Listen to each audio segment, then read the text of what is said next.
Thank you for coming home. Sorry that the chairs are all warm.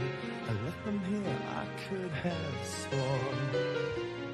These are my salad days, slowly being eaten away. Just another play for today. Oh, but I'm proud of you, but I'm proud of you. Nothing left to make me feel small. Luck has left me standing so tall.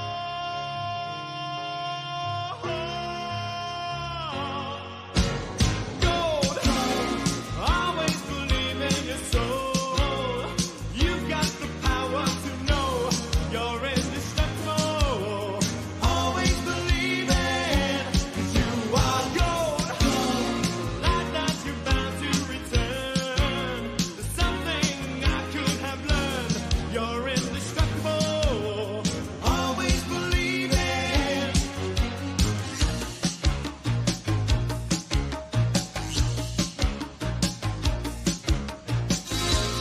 After the rush has gone, I hope you find a little more time. Remember we were partners in crime.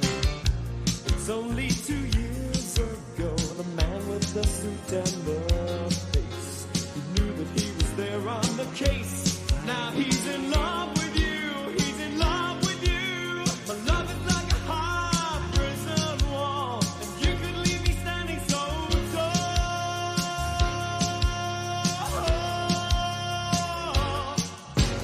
Gold, always believe in your soul. You've got the power to know you're indestructible. Always believe it, 'cause you are gold. I'm glad that you're bound to return.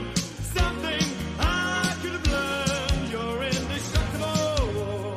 Always believe it.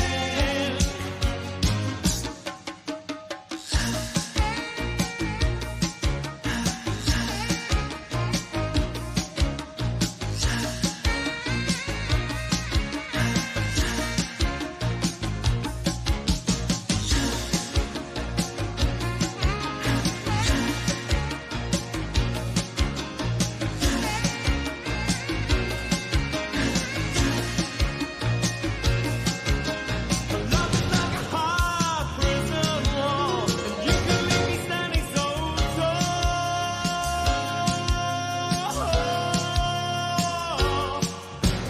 Gold, always believe in your soul. You got the power to know you're indestructible. Always believe it, 'cause you are gold. I'm glad that you're bound to return. Something I could have learned. You're indestructible. Always believe it.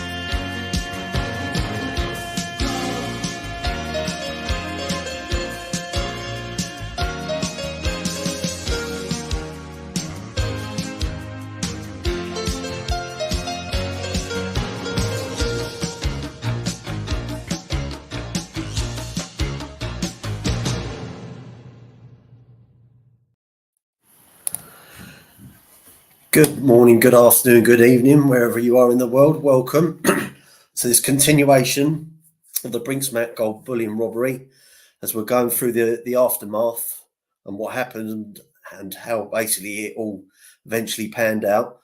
So while I'm here, I just want to quickly go to the chat and acknowledge the people that have commented. Okay, Roscoe, yeah, thank you, my brother. BK Skip, excellent, no worries. I completely understand driving. Joe, no dramas, mate. Catch it tomorrow. I'll get it. It's late here as well. Hello there, Mr. Balding. Pleased to see you again. Always a pleasure. Right. So what I'm going to do now is I'm now going to play a quick recap from the past episode. So just to keep freshen up everyone's memory. So when I get stuck into the story. Okay. Right. Hello there, everyone. Welcome back. Doing an episode recap. So what we've established that in the last episode is Mick McAvoy and Brian Robinson have been sentenced to 25 years in jail for their role in the Brinks-Mat robbery. You've had Tony White, he's been acquitted. He's managed to get away because they're due to lack of evidence. We have Ken Noy, who's basically started the overseeing of the handling of the gold, and he's called in his longtime friend and associate, Brian Reeder. So what we've also mentioned as well is that he's met with gangster Tommy Adams and also with Hatton Garden and gold dealer Christopher Wayman on a couple of occasions. So what is allegedly led to believe is that the gold is being transferred by this way, and then following on from that, then the gold is being transferred and given to a gentleman called Garth Chappell, along with his colleague Terence Patch, and this is being taken up to Bristol and to a company called Scadlin Limited. What I also want to touch on as well is that I haven't mentioned him yet in any of the episodes, is the infamous character of John Palmer, aka Goldfinger, who's very notorious out there for his dealings mainly in gold, timeshare fraud, and other aspects of criminality.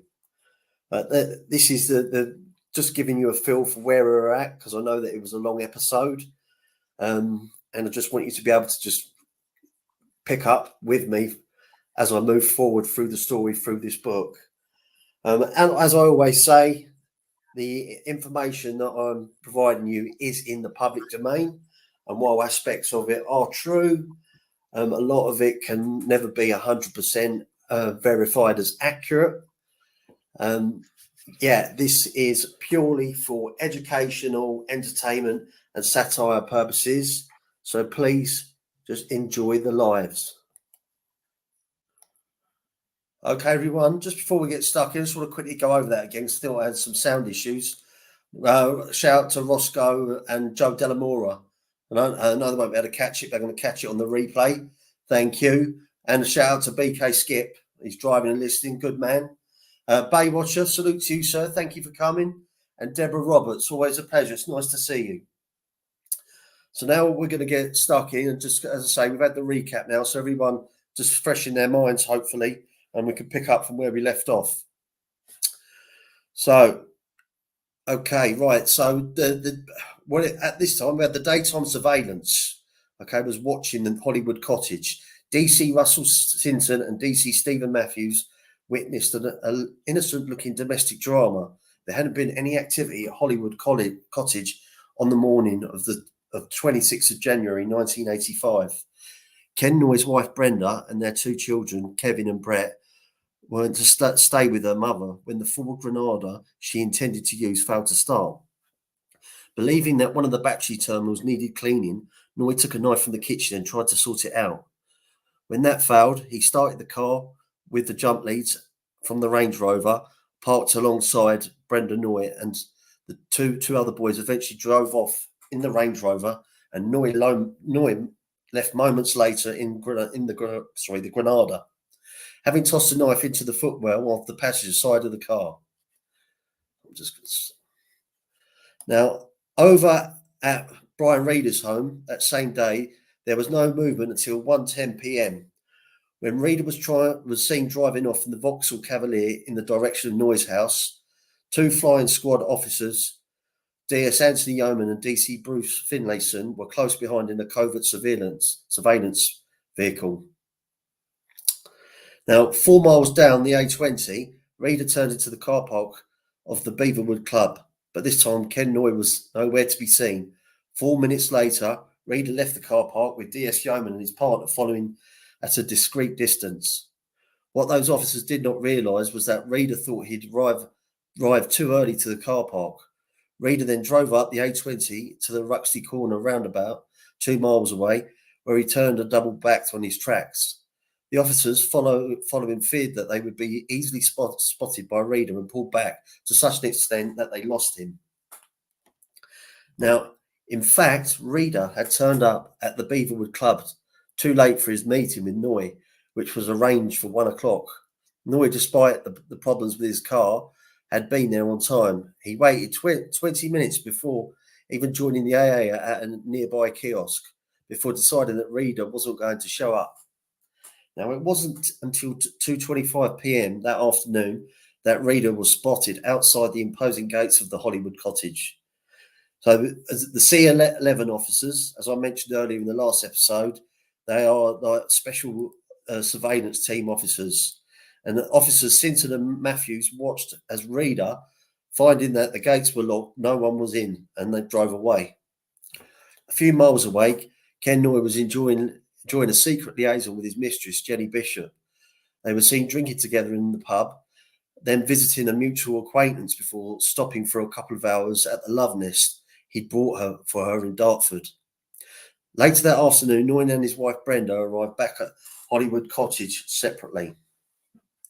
At 6:12 p.m, Brian Reader turned up at the house once again, and this time he was able to enter the gate. Nearby, a surveillance team had moved into position. The watching police were convinced that Reader and Noy had missed an important rendezvous earlier that day. Acting DI Robert Suckling was parked 2 miles away in C8 vehicle near the Brands Hatch Motor racing track. He immediately ordered the two-man surveillance team into the grounds of the Hollywood cottage. Now, even by 6:15 p.m, the January evening was bitterly cold. The only vague sound was the hum of traffic from the motor a mile away across the fields. "Move in!" Deep Surveillance Officer DC John Fordham, 43, signalled to his partner, DC Neil Murphy, 37, and then they headed slightly towards the perimeter wall of Noy's grounds. Fordham, a dedicated family man with 3 children from Romford in Essex, was the more senior of the two, called Gentleman John by friends and colleagues because of his old-fashioned good manners. Fordham had been in C11 for 9 years. He'd even turned down the promotion to remain at sharp end of the police work. Fordham had been a late entrant into the police force, joining in his late 20s after a variety of jobs, including work as a merchant seaman and a prison officer in New Zealand. He had also travelled extensively throughout Europe and Asia. But once in the force, Fordham's professionalism, sense of responsibility, and quiet self-confidence singled him out as an above-average officer. Usually for the Metropolitan Police, Fordham became a detective without having to sit in the customary formal examination. He won 4 commendations for bravery, and by the time he was assigned to the Brinks-Mat inquiry, he had a reputation for being, in the words of one senior Scotland Yard officer, one of the most experienced and best trained surveillance officers in the country. Now, his partner and backup man, Bachelor Neil Murphy, came from a close-knit mining family in County Durham, Pitt Village.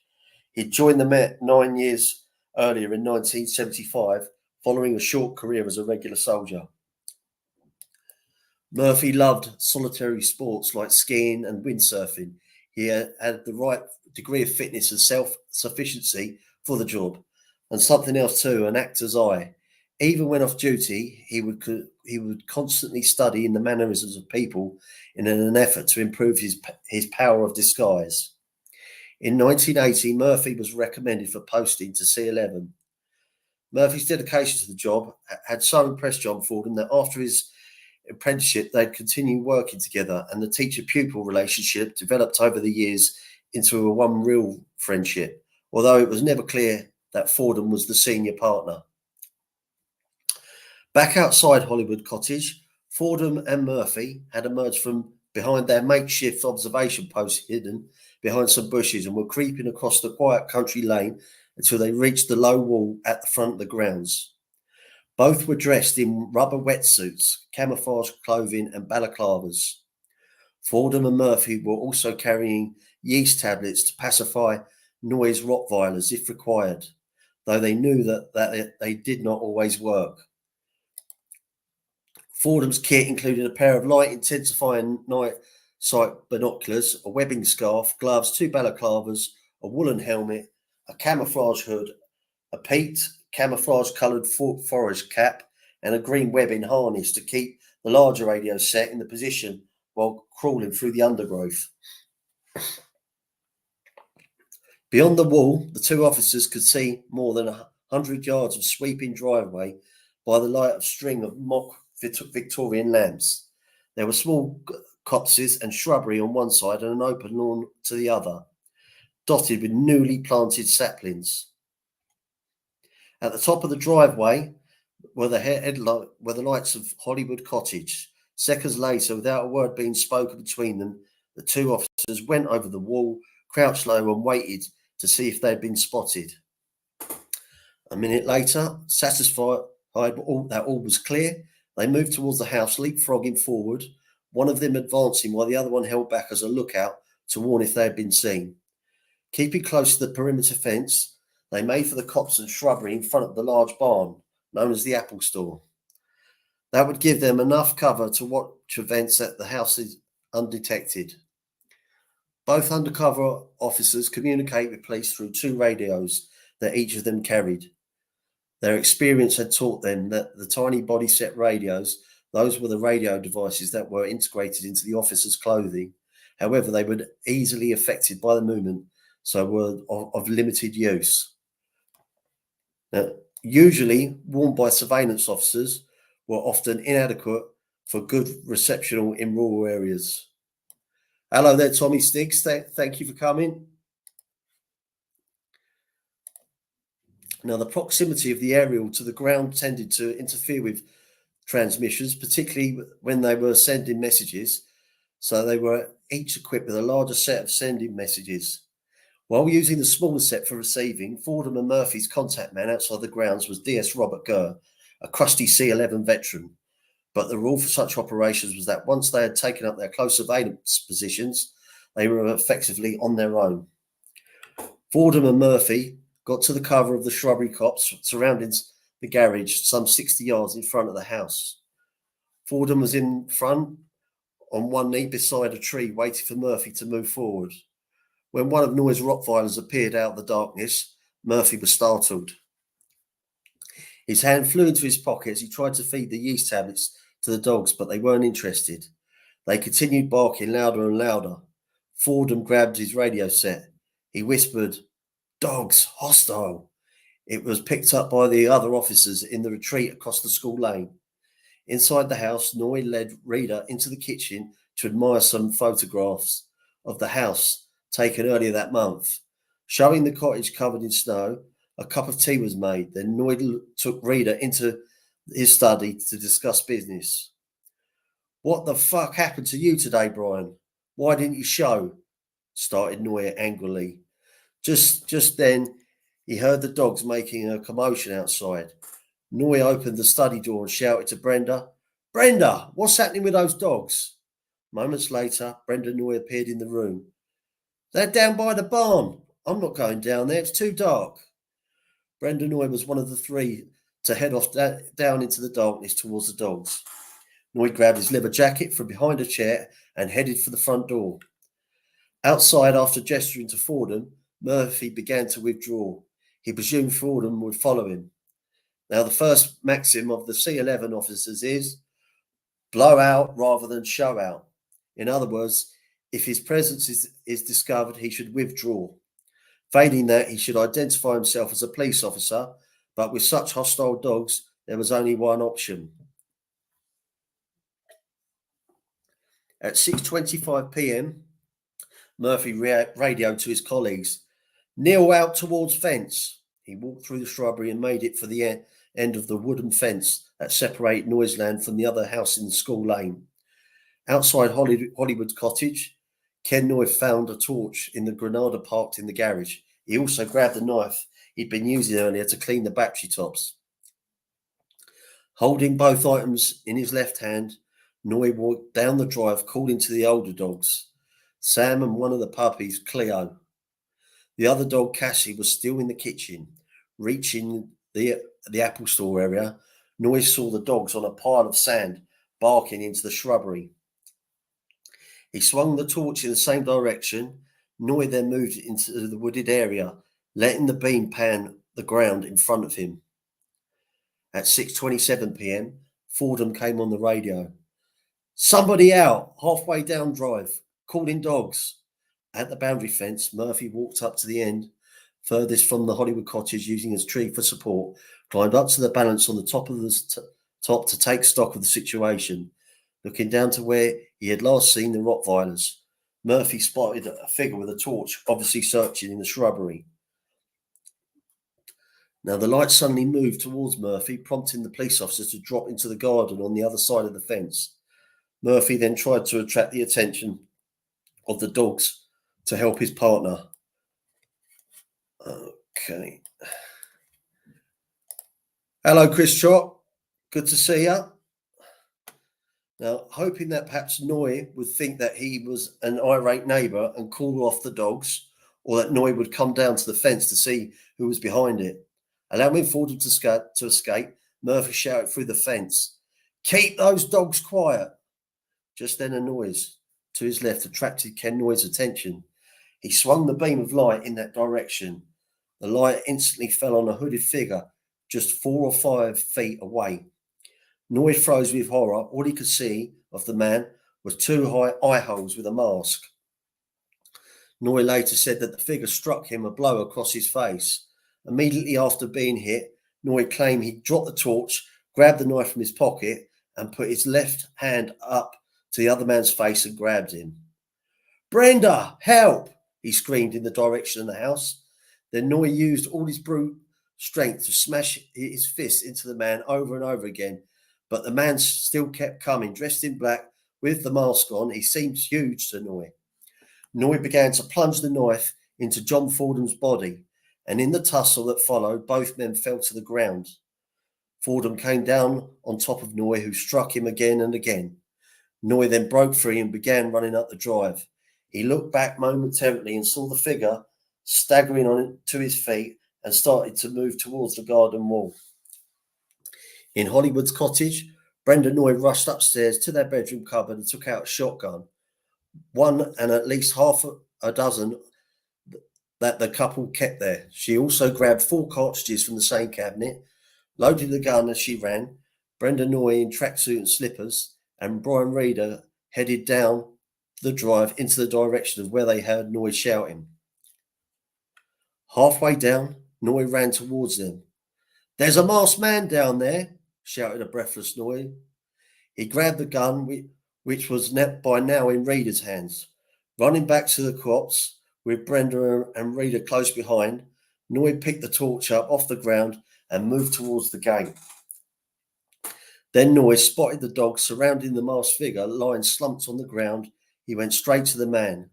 Just a few yards away, Fordham's partner, Neil Murphy, was walking back along the lane towards the wall at the front of the cottage grounds, where he heard a woman screaming. Moving into the bushes beside the entrance to the retreat, Murphy looked into the grounds and saw 2 men and a woman. Both of the men were shouting and looking down at the ground, one of them pointing something. Murphy immediately radioed in, "Man compromising John, stick shotgun." Murphy later claimed that one stage he saw one of the men step forward and kick the figure on the ground. He remained in his hiding place, transmitting back to the retreat everything he could see and hear. He was following classic C-11 training. He was there in a surveillance role, not an operational one. "Who are you?" shouted Noy angrily. "Who are you?" Fordham was still wearing his balaclava hood. Noy noticed the policeman's night sight binoculars. After the event, he said that he thought he'd been dealing with a rapist or a peeping Tom. "Who are you? Take that mask off," shouted Noy. No response from the masked figure. "Who are you? Take that mask off." Noy pointed the shotgun at the man and there was no reaction. "If you don't take that mask off and tell me who you are, I'll blow your head off," threatened Noy. Then, according to Noy's later testimony, Fordham groaned and started to take off his hood. "SAS!" A beat of silence followed. "On manoeuvres." "Show us your ID then," ordered Noy. There was no reply. Even by torchlight, John Fordham looked deathly pale. Next, Ken Noy proved just how adept he was of thinking on his feet. On leaving the shrubbery, he found he was bleeding from a cut near his eye and nose, injuries caused during the struggle with Fordham. Ken Noy believed he needed photographic evidence of the struggle. "Get a camera, Brenda, quick," ordered Noy. "And as an afterthought, you better call him an ambulance for him." Noy stood by John Fordham for a few moments, looking down at the policeman. He knelt down and opened Fordham's jacket to get a closer look at the wounds he had inflicted just moments earlier. In a much quieter voice, he asked Fordham, "What on earth are you doing here?" Fordham didn't answer. His head fell back awkwardly, so Noy put his arm under him to get him into a better position. Then a police car burst through the gates of Hollywood Cottage. "How you doing, Coltrane? Thanks for coming." Now, the first men into the grounds were flying squad detective constables David Manning and John Childs. They had been in an unmarked police car in the retreat's drive, moving slowly forward when the order came. "All units, AM." A C11 code came over the radio. Childs and Manning tore into the school lane. The gates to the Hollywood Cottage had been left partly open after Reader's arrival, and they swept through them into the driveway. Within seconds, the car's headlights illuminated. A body collapsed on the ground with a figure armed with a shotgun next to him. The dogs were still pulling and tugging at Fordham. "Stand by, all units," screamed John Childs into the car radio set. That meant they were not to enter the grounds at that point. "I am a police officer," shouted Manning at Noy, holding up his warrant card. Noy moved towards him, pointing the shotgun and shouting, "Fuck off, or I'll do you as well." "Put the gun down and get those dogs away from the officer," said Manning. Moments later, the Rottweilers turned on Manning, snapping at his feet. One of them jumped up at him. As he tried to knock the dogs away, Manning took off his jacket and wrapped it around his arm. Ignoring the shotgun pointed in his direction, Manning then walked over to where Fordham was lying. "He's done me. He stabbed me," muttered the wounded officer. The Rottweilers jumped up and tore at Charles' clothing, but he managed to struggle past them back to the car, from where he called an ambulance and ordered all police units. Meanwhile, Kenneth Noy began walking back towards the house, still levelling his shotgun at Manning before he disappeared into the darkness. Looking down at John Fordham, Manning could see blood on his chest and stomach, and he immediately began giving first aid. But Fordham quickly lost consciousness. "How you doing, Todd Father? Good to see you."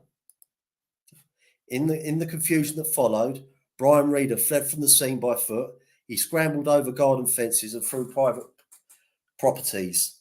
It was the start of the longest night of all those people's lives. Now, back at John Fordham's side, Noy appeared and found himself face to face with DC Manning. "He's a police officer," Manning told Noy. "The SAS, man," replied Noy. "What are you on about? He's a police officer. Look at him. He's masked up." The dogs were getting in the way again. The third Rottweiler, Cassie, had also joined them. "Get those dogs out of the way," said Manning. "I can't get those dogs out of the way. They haven't got their collars on, and they don't pay any attention to me anyway. Go and get the leads." Noy moved off towards the house and bumped into his wife Brenda coming down the drive. She had the camera, flash gun and mobile phone. Noy took the camera from her as well as the flash, which he put in his pocket. "I couldn't get through to the ambulance," said Brenda. Noy grabbed the mobile phone off her. "Go and get the dog leads," he repeated. Noy then returned to the three police officers. "My wife couldn't get through to the ambulance." "I've already got them," said DC Childs. The dogs were still barking and jumping up. "Where are the dogs' leads?" asked Manning, growing increasingly agitated. "I've sent my wife." Noy later claimed that he was ordered by Manning to take the shotgun and leave it in a broken position up against the wall beside the front door to the house. Just after that, another car pulled up and two men jumped out armed with what looked like baseball bats. Those two men were D.S. Yeoman and D.C. Finlayson, who had earlier that day followed Reader from his home to the Beaverwood Club and later trailed him to Noy's home at Hollywood Cottage. They'd been stationed outside the Portobello Inn, just a half a mile from Noy's house. Yeoman noticed Noy was carrying a camera over his shoulder. "Come here, you," he yelled. Noy ignored them all and disappeared between the garage and the swimming pool building. When he reappeared some moments later, Finlayson grabbed Noy's left arm and said, "Police!" "I know," replied Noy, as cool as ice. "What's been happening?" "I took the knife and I did him. Old Bill or not, he had no fucking business being here." Noy was cautioned by Finlayson. He did not reply. They started walking back towards the front door of the Hollywood cottage. First on the scene, DCI Suckling noticed Brenda Noy standing by the front of the house. "You're being arrested," he told her. "Why?" she asked. "A policeman was very badly hurt here tonight. You're being arrested in connection with that." "He shouldn't have come here." Brenda Noy was put in the back of the police car. Meanwhile, other policemen were pouring into the grounds of Hollywood Cottage. It was only then that the officers noticed Brian Reeder had disappeared. "Where is he?" one officer asked Noy. "Mind your own fucking business," replied Noy. "Do you realise that the police officer you stabbed is dying?" asked the officer. "He shouldn't have been on my property. I hope he fucking dies." The officer lunged at Noy and pushed him hard against the wall. "What sort of animal are you that you would wish anybody dead?" At the moment, another police officer appeared alongside his colleague. While Noy and Brenda were kept under arrest at the house, police officers continued trying to save the life of John Fordham. "Let me go," Fordham moaned as he drifted in and out of consciousness.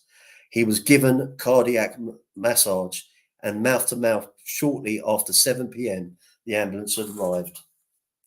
Neil Murphy accompanied Fordham on the journey to Queen Mary's Hospital in Sidcup in Kent. As the ambulance set off, Murphy helped paramedic Brian Moore by holding the oxygen mask over Fordham's face. Murphy thought he saw signs of life in his colleague until Moore pointed out this was just the oxygen going in and out of Fordham's body. His pulse had already stopped.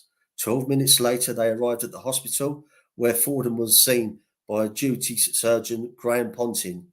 He could detect no sign of pulse, although tests showed there was still some electrical activity in the heart. He found at least 10 stab wounds on the body. A blood transfusion into Fordham's ankle was set up and an operation carried out. Several more attempts were made to get the heart going again using direct injections of drugs and electrical shocks. But at 8:20 p.m, Fordham was pronounced dead. Pathologist Dr. Rufus Crompton, who examined the body by the following morning, found the stab wounds consistent with blows from a single wedge blade, about 1 centimetre wide and 7 centimetres long. 5 of the wounds were on the front of the body, 3 were on the back, 1 was in the armpit, and 1 was on the head. Hello there, Gianni. Thank you for coming. The 2 wounds that were fatal both penetrated Fordham's heart. 1 was delivered with the force of a punch and severed the 5th rib to enter the left ventricle. The other 2 centimetres below had just nicked the right ventricle. In both cases, the knife had been plunged into the depth of 7 centimetres, and a small bruise beside the entry point of each wound suggested that the knife had been pushed in to the hilt. Okay. The close proximity of the 5 wounds at the front of the body suggested that after the first one, all the rest had been inflicted while Fordham was immobile. They were consistent with a right-handed assailant face to face with the policeman who had delivered the blows to the front and then reached behind to stab Fordham in the back. Police always suspected that Reeder was involved, but charges against him in connection with the actual killing were dropped. Although he would be jailed for 9 years for his part in the handling of the gold. 3 other wounds to Fordham's back looked to have been inflicted by a knife held like a dagger, indicating that he'd been trying to get away from his attacker. These wounds proved Fordham was still on his feet when he had sustained them. Noy always insisted that he never held a knife in that way. The torso also had a bruise to the chest. It was consistent with a blow from a light object, a fall, a punch or a kick. Half a mile away, Brian Reader had scrambled through the bushes and across the fields before eventually reaching the A20, which leads back to London. But for a man who had just witnessed a killing connected to a notorious gold bullion robbery, he chose an extraordinary way to make his good escape. Reader tried to hitch a lift, and at 7:40 p.m, Kent Police Detective Sergeant Barry McAllister was at the wheel of his squad car when he spotted Reader standing by the side of the road on the outskirts of West Kingsdown, just past a pub called the Gamecock. McAllister was fully aware of the description of the man missing from the Hollywood cottage. Also travelling to West Kingsdown from the London direction, as Reader stood thumbing a lift, were the flying squad detectives Alan Branch and John Redgrave, who were in an unmarked car. Redgrave immediately recognised Reader from the surveillance duties he carried out on the 8th of January outside Farringdon Street Station. While Branch knew him from the station and Russell Square the two days earlier, both detectives leapt from their vehicle to detain Reader. But by the time Reader was already running up to the Kent police car, DC Gladstone in the passenger seat wound down his window as Reader approached. "Any chance of a lift to London?" asked Reader. "Yes, get in," replied Gladstone. As the car pulled off, Gladstone revealed that he and McAllister were policemen and asked Reader where he had come from. "The pub," replied Reader, indicating the Gamecock. "Where were you before that?" "What's this all about?" asked an increasingly anxious Reader. "We're looking for a man in connection with a serious incident tonight. Where did you come from before the Gamecock?"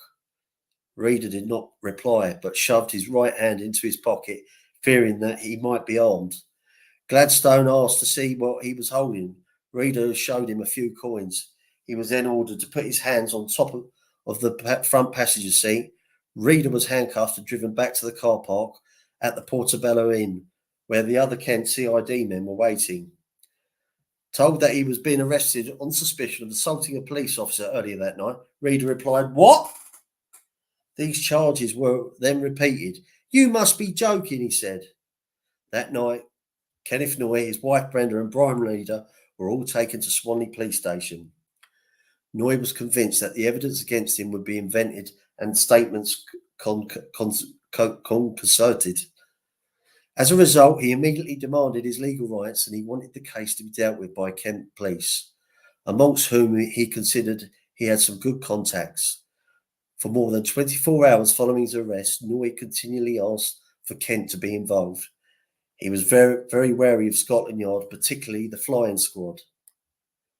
He also insisted on pointing out his facial injuries, knowing that they would be crucial in paving the way for a plea of self-defence. One of the first police officermen to see Noy in custody was Station Sergeant David Columbine. He asked Noy if you knew why he was being held. "Haven't a clue," responded Noy.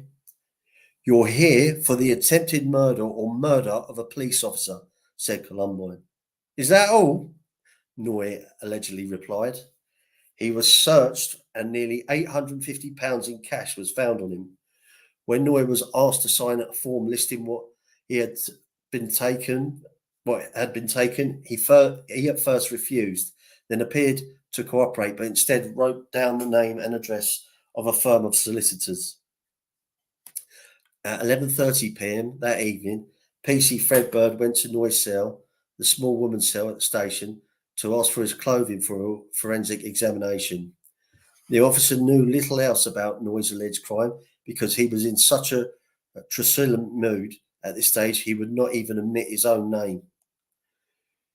You're not having my clothing until I've seen my brief," Noy replied, using the London slang word for his solicitor. "Oh, I want this photographed," he added, pointing to his bruised eye and bloody nose and the mud on his clothes. "If I do, will you allow me to take your clothing?" asked Bird. "Yes." Noy was escorted to a first-floor room where the photographs were taken. One of these, clearly showing Noy with a black eye, was later released by the police. On returning to his cell, Noy said, "All right, you can have my clothes." As they were being taken from him, he asked, "Will I be moved to London?" "No, the offence happened in Kent. You'll be dealt with here," he was told. At this stage, the killing remained a Kent police inquiry. Then Noy blurted out, "I didn't know he was a police officer. All I saw was a chap in camouflage gear and a balaclava mask. I wouldn't have stabbed him if I knew he was a police officer." "I can't discuss this with you. Can I have your name?" asked Bird. Noy wouldn't say. Bird told him he was being silly and told him he could well be facing a murder charge. The start warning seemed to work. For the next moment, Noy stuck out his hand and said, "My name is Kenny Noy." He repeated. Then he hadn't known Fordham was a police officer. Later the same night, Noy was transferred from Swanley to Dartford police station in the early hours of Sunday morning. Noy was examined by the police surgeon, Dr. Eugene Gans. His attitude by then had become commanding. Gans noted that Noy virtually ordered him to make a note of all the injuries to his eye and nose. Both wounds were relatively trivial, but the doctor also recorded Noy's face was smeared with blood. Noy also complained about the pain in the abdominal area and the back, saying he'd been kicked, but there was no sign of bruising. There was swelling on the back of his right hand. When the doctor noticed the scratches on his left hand, Noy refused to allow it to be examined, saying, "That's nothing." Noy's first formal interview took place at lunchtime on the day after the killing of John Fordham. Sunday, the 27th of January, 1985. He was seen by DCI Peter Humphrey, a Kent policeman, and as was the case at the number of interviews involving Noy, his wife and Rita. Another detective made a note of all the questions and answers throughout. The first interview lasted just 7 minutes.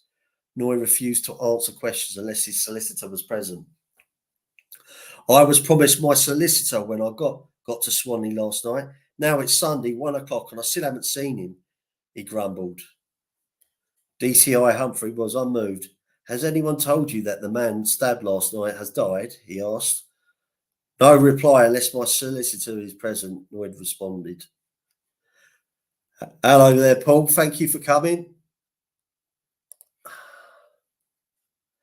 Noy then named Scotland Yard Detective Chief Superintendent Ray Adams, who had investigated Noy a decade earlier, as someone who would vouch for the fact that he was not a violent man or a killer. It seems that Noy had friends in high places, and they didn't all work for the Kent Constabulary either. Adams has always refused to talk about his relationship with Noy, but the other officers who worked with Adams described Noy as follows. Half of us thought he was a terrific asset, and the other half thought he was bent as arseholes and taking us to the cleaners. Following the first interview at Dartford Police Station, a short statement was drawn up of what Noy said. Noy even requested that the letters PM be inserted after the time 1 o'clock.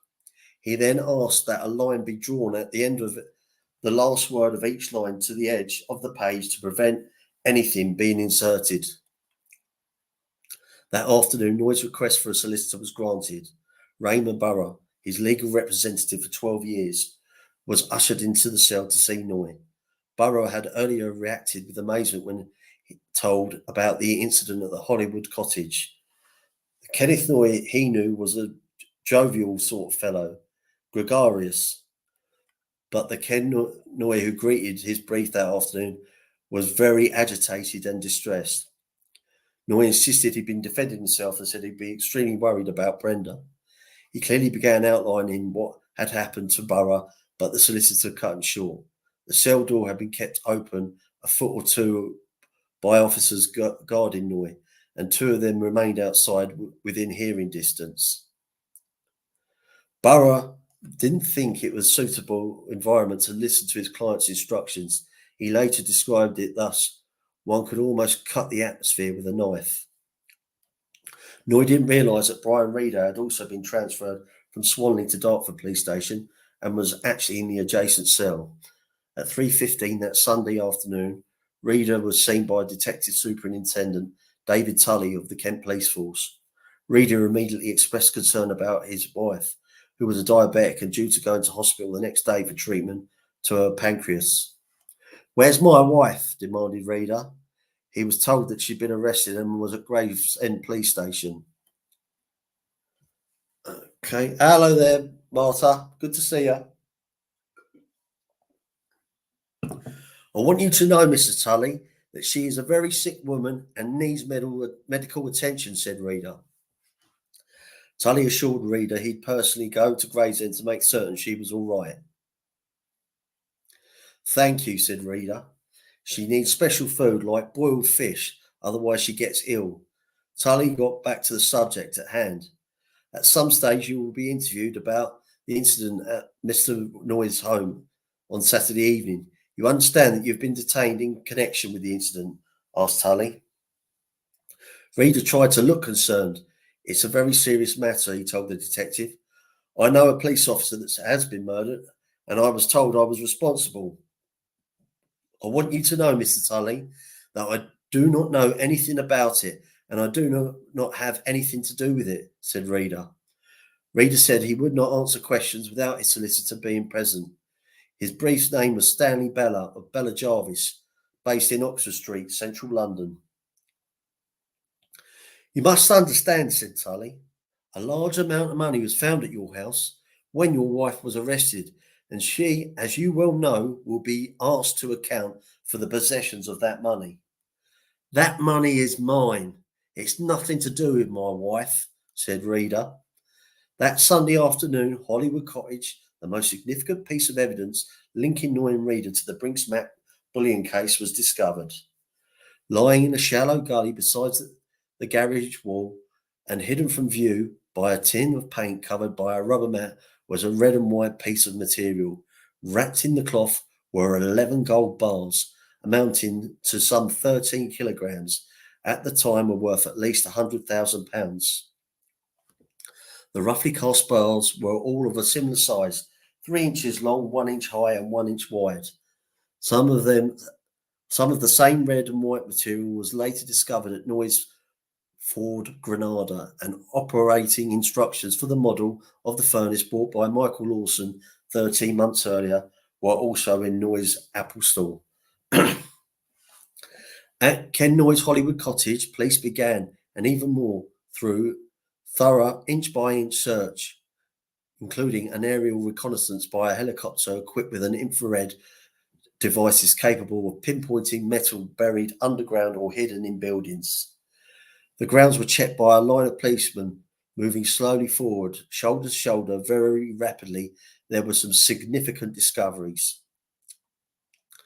Numerous copper coins of the kind used in resmelting of gold found in several rooms. A child's drawing pad containing a picture of a gold bar found in a kitchen drawer. A 1985 edition of the Guinness Book of Records with a circle drawn around the entry name Brinks-Mat as the largest British robbery. Now, a police dog searching the area of the woods behind the Hollywood Cottage discovered a flick knife as well as a similar weapon inside Noyes Ford Granada. At the back of the house, close to the corner of the swimming pool, another knife was found that appeared to be the one used to stab John Fordham. The white-handled knife had its blade thrusted into the ground at the foot of a tree. A camouflage hat worn by Fordham was found close to the shrubbery where he had hidden it. In the lounge, officers were astonished to discover that Goldfinger by Shirley Bassey was primed off to go on the stereo system whenever anyone walked in. Close examination and forensic tests revealed globular fragments of gold, which would have been produced in a smelting process. On the boot mat of Noyes Ford Granada, traces were also found on the boot mat of Brian Reader's Cavalier, as well as at the rear mat at the front floor of Noyes' pickup truck near the Apple store. Inside the store, familiar gold traces were found on a leather apron and 2 gloves, as well as in front of the mat of a Cadillac parked nearby, and a pair of gloves found in Noyes' Range Rover. The wood panelling on all the rooms were removed and secret compartments were discovered. One was hidden at the back in a built-in bedroom cupboard and contained antique Meissen porcelain worth about £3,000, which had been stolen 2 years earlier from a home of a local aristocrat, Lord Darnley. More china could be found at one of the houses in Heather Avenue, West Kingsdown. Secret compartments were also found under a corridor leading to the swimming pool and in the alcove above the pool. Paving stones from the patio were torn up and tiles removed from this swimming pool, but no more gold bars were found. Next to the houses in nearby Heather Road, West Kingsdown, where Noy's parents and sister and husband lived, neighbour Rosemary Ford discovered a bundle poking from beneath her back garden fence in a green Marks and Spencer's carrier bag. It was crammed with £50,000 worth in £50 notes with a prefix A24. At first, Mrs. Forden thought it was a practical joke, so she took it into another neighbour to inspect it, realising it was the real thing. She handed it over to the police at Hollywood Cottage. Following the discovery of the gold bars in the grounds of Hollywood Cottage, the Metropolitan Police, now in charge of the investigation, steamed further into Reader and Noy. Noy was interviewed virtually immediately by DI Tony Brightwell, acting DCI Suckling and DC Michael Charman. For much of the time, Noy stood close to the cell door, shouting intermittently that he did not want to be interviewed by flying squad detectives and that he wanted his solicitor present. The truth of what was said during the interview is disputed by both sides. But one moment when Noy tried to take the conversation away from the goal by asking the officers if they knew the dead officer, summed up the differing accounts. He was told that John Forden was known to all of them, but he was married with 3 children, a girl aged 12 and 2 older boys. According to the police officers present, Noy then said, "You must hate me. I've killed one of your mates and there's no way out for me. All you want to do is to make sure I go to prison for the rest of my life." Noy later emphatically denied most of the remarks he was alleged to have made during his early interviews with the Met. He insisted that his replies to most questions had been, "No reply unless my solicitor is present." Later that night, the 3 flying squad officers returned to Noy's cell for another interview. According to their statements, Noy tried to convince them that his only concern was the death of the policeman. "You could ask me 1,000 questions and I'll give you 1,000 answers. The gold is nothing to what I have done. I am not interested in telling you about the gold. My only worry is the murder. If I tell you about the gold now, I'm only adding to it. It won't make any difference to what you charge me with, will it?" When the interview ended, Noy was asked whether he wanted to see Detective Chief and Superintendent Brian Boyce.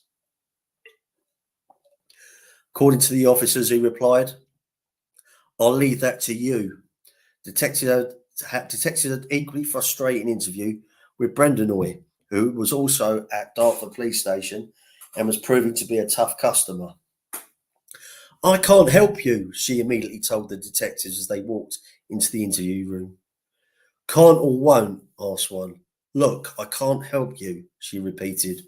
Once again, at the end of the interview, she refused to check or sign the notes that were taken. The Noys certainly had their own way of dealing with the police. The police had been genuinely shocked by the killing of John Forden and resolved to work even harder to start bringing in suspects linked to the Brinks-Mat gold bullion operation. Garth Chappell found 50 police officers on the doorstep of his country house near Bristol. Nearby, Terence Patch was arrested in his luxury bungalow. Scadlin Limited was raided, and invoice books, papers, telephone books, bank paying books, petty cash accounts, and even a picture of an island scene were removed from the offices for further examination. Among the paperwork were telephone numbers that proved a link with Reader and Noy. The safes were also inspected and silver trophies and gold watches removed. Evidence of the Brinks-Mat gold ignorance and non-stop smelting operation were uncovered at various locations in West Country. At one smelting works, the police had the following classic conversation with one of the suspects. "I understand that you've been smelting this morning, is that right?" one detective asked a man just arrested. "Yes." "What are you smelting?" "I don't wish to say." "Why not?" "I don't want to." Minutes later, police uncovered 2 gold bars, still warm, on the sofa in the house next to the smelter. A shotgun and a rifle were taken from the same house. In a lorry park outside, they found another shotgun as well as a crucible with 2 large ingot moulds, still hot enough to have caused condensation to form over the windows. But the most significant evidence was the paperwork, which proved that the handlers were also making vast sums of money by avoiding payments of VAT on the gold. An initial check of Scanlon's records in the National VAT computer at Southend revealed a surprising picture. Since the summer of 1984, the company's fortunes had undergone a remarkable turnaround. Millions of pounds worth of gold had been going from Scanlon to assay office in Sheffield, where its purity was officially calculated, then onto the gold dealers on the open market. Suspect Terence Patch claimed this was scrap gold made up from jewellery that Scanlon had brought, but the amounts were too large to be a credible explanation. Furthermore, the gold had been moved in highly suspicious circumstances in a series of undercover early morning pickups. The ingots were so badly smelted that the assay office could not determine their true gold content without resmelting them. They later compared the bars sent by Scanlon to a badly mixed cake in which all the currants, the gold, ended up on one side and a few appeared elsewhere in the mix. The suspicions of the customs officers increased after apparently routine visits to Scanlon to inspect their VAT accounts. Following the arrest revealed the names of dealers to whom they were selling the gold onto. Garth Chappell even admitted to one VAT inspector, "I'm a dealer. I don't understand the books. Books are all Chinese to me."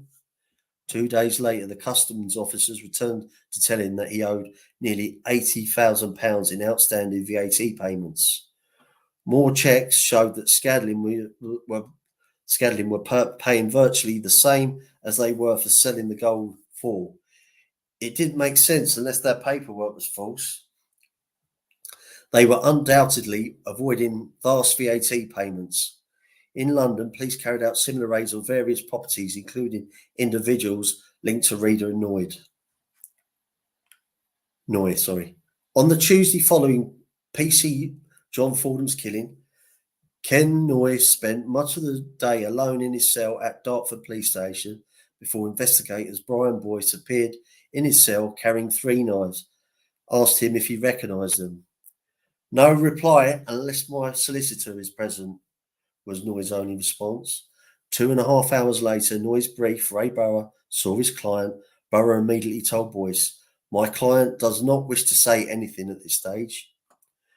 Noy was then asked if he would provide blood, saliva and hair samples for a forensic analysis. Burrow immediately interrupted, "Permission is not given and will not be given until we have taken counsel's opinion on it." Not long after this, detectives visited Brian Reader in his cell. He allegedly admitted to the officers, "I'm sorry about what happened." After about 20 minutes of detailed questioning, during which Reader conceded little, he asked why. "How long have you known Noy?" Reader did not reply, and the interview was brought to an end. Later, Reader was visited twice by Brian Boyce. On the first occasion, he was told that he'd be charged with the murder and was shown the same 3 knives as Noy had been. He said he did not recognise them, but did, however, agree to provide hair, saliva, blood samples for a forensic examination. On the second visit by Boyce, Reader was seen with a solicitor present and asked if he was prepared to answer any questions. Reader's reply surprised no one. "I don't wish to say anything." Meanwhile, Noy's wife Brenda was moved to Gravesend Police Station, where she was seen with Detective Sergeant O'Rourke. It was to prove a more productive interview than the earlier ones. O'Rourke went in with a sympathetic attitude. I appreciate that not all these are not the surroundings you're used to, but we have to get to the bottom of this. A policeman has been murdered. A quantity of gold has been recovered from your house. After speaking to you yesterday, I think you want to tell us, but you are frightened of something or someone. Playing on Brenda Noy's fear did not seem to make much impression. I'm not frightened of anyone, she said. I didn't see anything. I was out after it all happened by then. Or what? Asked Rourke. Brenda Noy's defence was weakening. Whatever happened to him, I didn't take any part. The dogs were making a lot of noise, so Kenny went to see. He was out for a few minutes and the dogs were still barking. So Brian went out a bit later. Kenny came running in and got his shotgun. I knew that something was wrong. I went down the drive and could see Ken and Brian standing over something. I got closer and I could see it was a man. He didn't move. A few more questions followed. Then O'Rourke said, let's talk about the gold. You did know they were shifting gold, didn't you? Of course I did. You said yesterday I'm his wife. Did you know it was stolen? Obviously it must be. Did you know from where? No. O'Rourke then enlightened Brenda Noy by telling her about the Brinks-Mat raid. She denied knowing anything about it, but then Rourke asked Brenda Noy, when do you think it started? Her reply had surprised him. Sometime before Christmas. How long? I don't know. Every day? I don't know, I told you. I wasn't there all the time. How much was your husband getting? I don't know, replied Brenda Noy. She added, I have already said more than I should have done. I'm not answering any more of your questions. The interview was at the end. Once again, according to O'Rourke, Brenda Noy was offered a chance to sign the notes of the interview, but once again, she refused. Brenda Noy later denied even making any of the comments attributed to her by the police.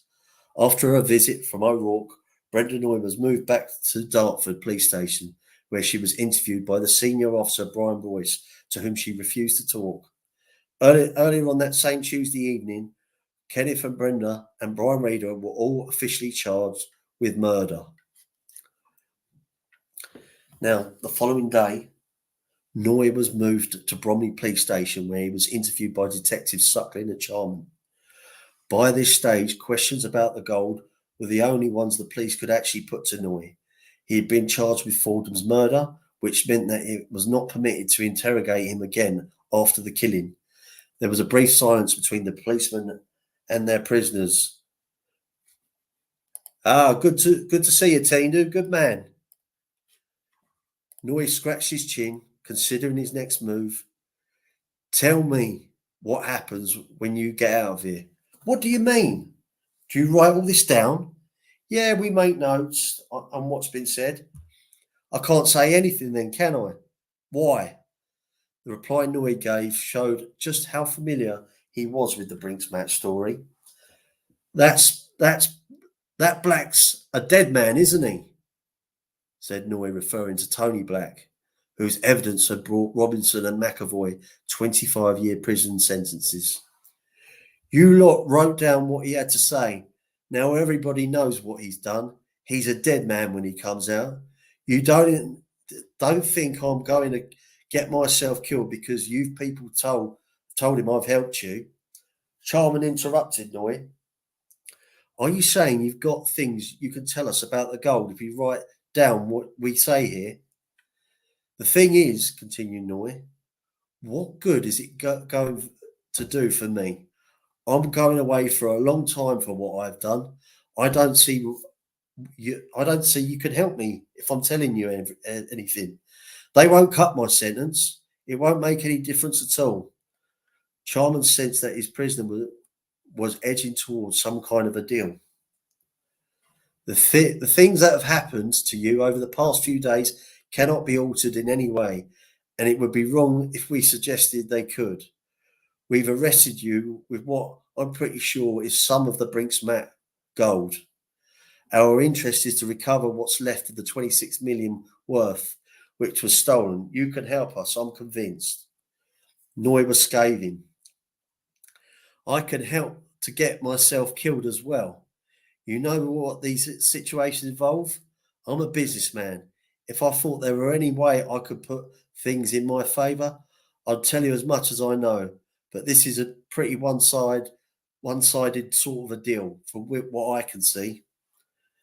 Noy then told about the surveillance operation on Hollywood Cottage. He was told about that, and including the day Reader left Noy's house with the heavy briefcase and went to central London. That was gold from the Brinks-Mat robbery, wasn't it? Pressed Charman. Like you said, there's other people involved. I can't take the blame for what they do, said Noy. When Suckling tried to suggest that Noy was one of the actual robbers on the raid, he looked stunned. It doesn't start with me. No, I've never done a robbery in my life. Noy was then asked how he paid for Hollywood Cottage. He claimed that he had been in with money from insurance claim on a boat and other money he had earned. Asked how long he'd been helping dispose of the gold bin, he ingenuously replied, "How long have you been watching me?" "Since the 8th of January, replied Suckling, "but we know it goes back beyond that." "How?" asked Noy. It seemed a brilliant ploy. The prisoner was interrogating his guards. Suckling went on, because of what people down in Bristol and Hatton Garden had said. Suckling then mentioned a fence who'd handled much of the gold. "I don't know him. You haven't seen me with him, have you?" challenged Noy. Charman answered, "We'll accept that. Will you accept that not everybody is capable of disposing or of dealing in gold?"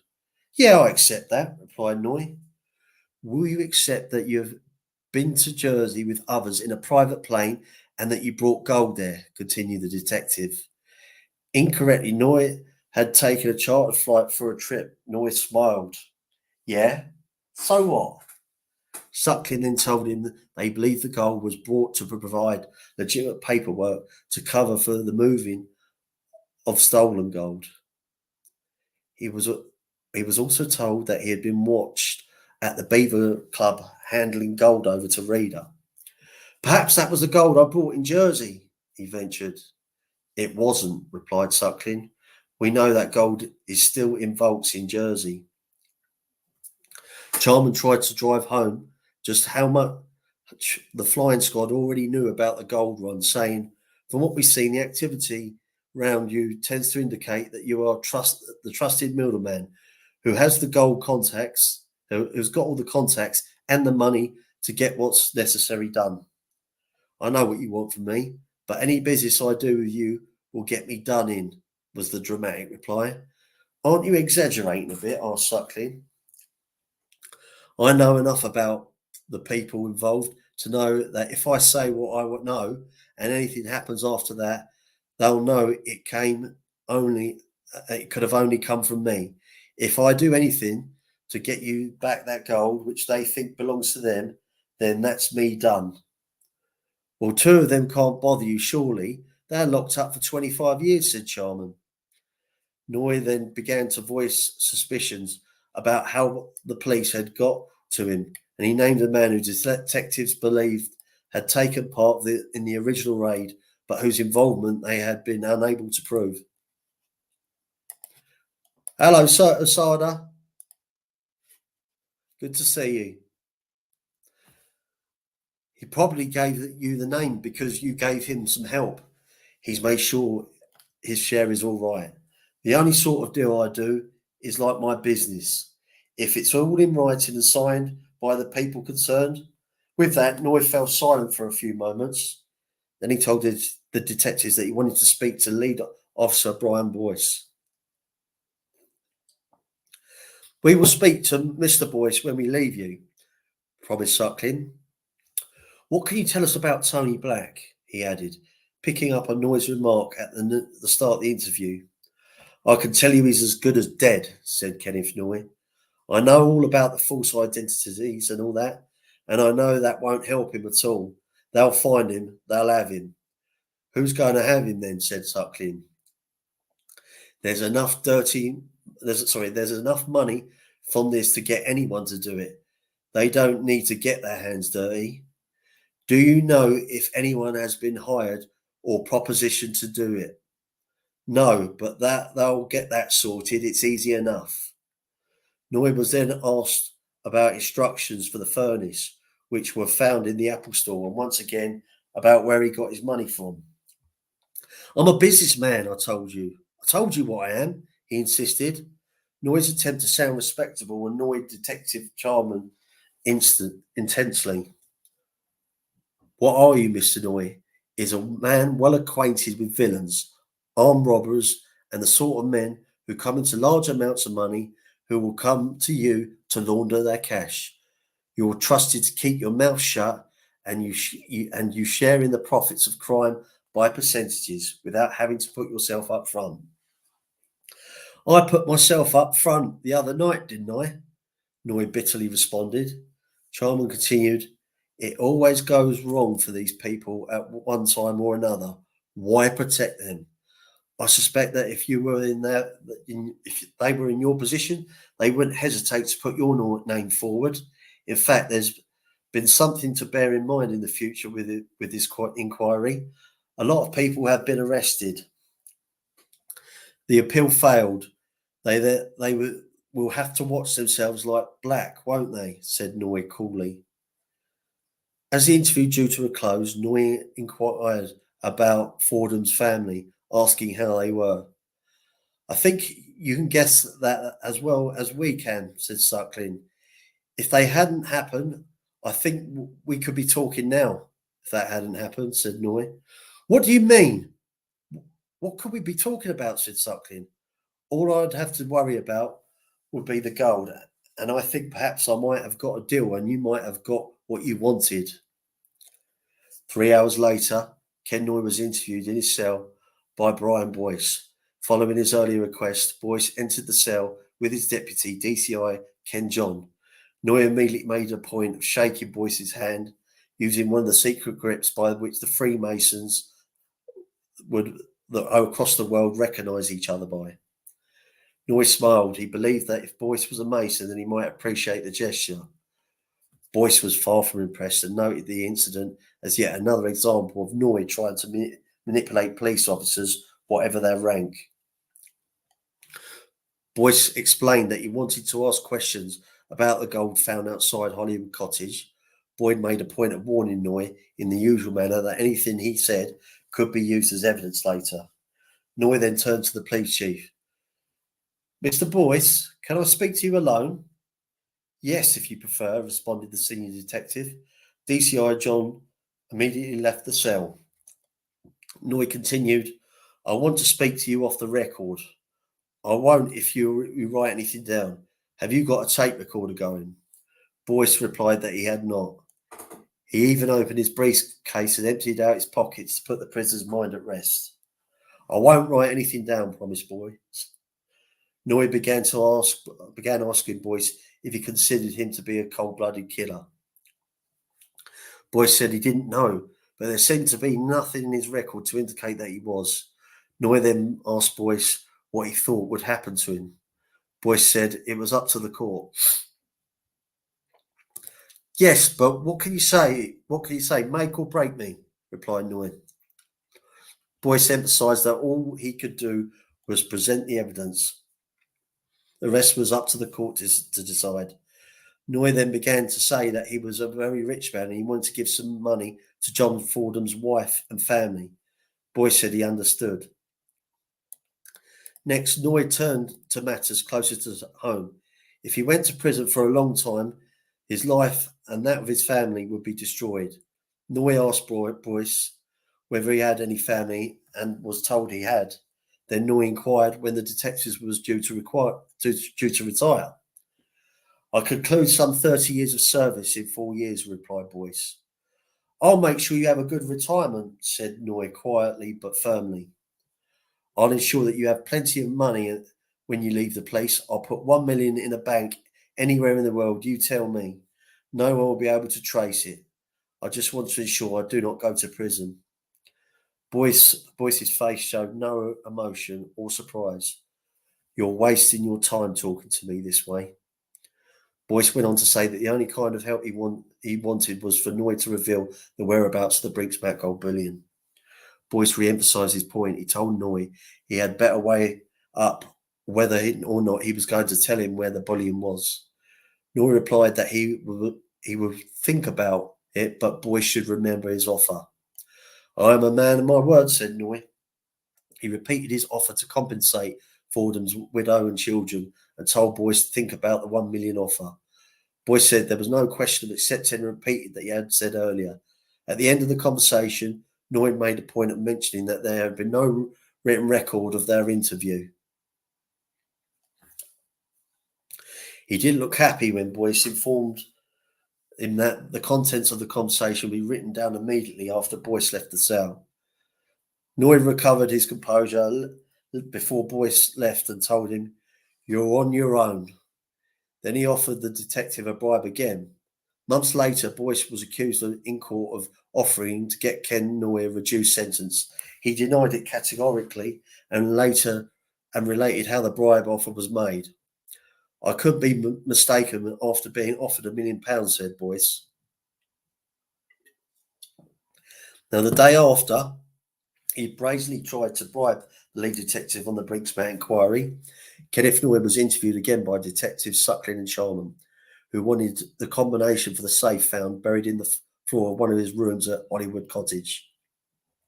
Initially, Noy refused to reveal it, saying he feared the police could use it to plant evidence. He wanted to talk to his solicitor before deciding what to do. All it contained, he insisted, was a diamond, some other jewellery, and some cash. Once told, however, that unless the combination was forthcoming, the safe would be forced. Noy revealed the figure sequence. Noy was then informed that the prefix of bundle notes found near his sister's house in nearby West Kingsdown corresponded to that on the £50 notes found at Reader's house and on people involved with the gold runs down to Bristol. Suckling gently turned to the screw further. You must admit that the series of £50 notes, like our observation of you and the others, seemed to link all of the people concerned in the disposal of the gold. Later that same morning, Brian Reader and Kenneth Noy were both charged with the conspiracy to handle stolen gold bullion. Noy's only response was, "No reply until I see my solicitor."